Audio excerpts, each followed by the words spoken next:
santosirapotentials.com, signing at our channel. Let's study God's Word. So, tidakin natin today is, don't impress but serve. So, ang Bible verse niya is, all those gathered here will know that it is not by sword or spear that the Lord saves.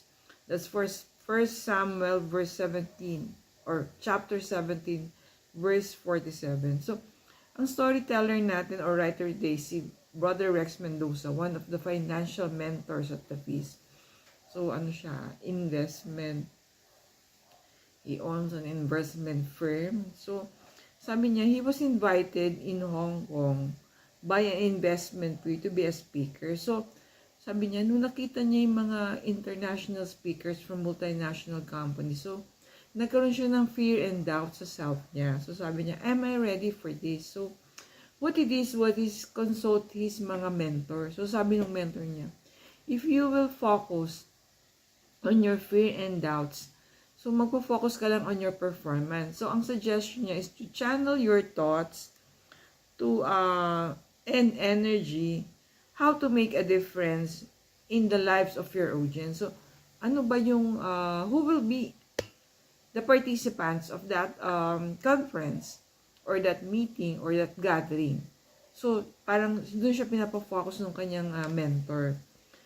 So, ang naging topic is the uniqueness of emerging markets and different challenges and opportunities in the Philippines. So, sabi niya, feel niya the audience appreciate it kasi nakita niya sa feedback that they like his talk. So, yan. Ano ba yung reflection natin today? Like David, do you augment great faith with preparation and action?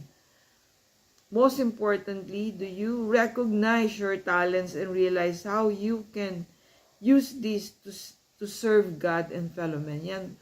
Friends, so minsan, we may be focusing on the downs or the negative in us. So sabi, focus on our talents, on what we can contribute to God, to serve God and other people or our fellow men. Diba?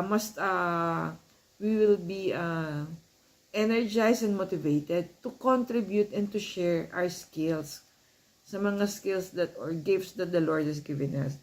Lord Jesus, let me serve you by my best through the gifts and blessing that you are continuously showering me. Stay safe, everyone. God bless you all. Thank you for watching. See you on our next video.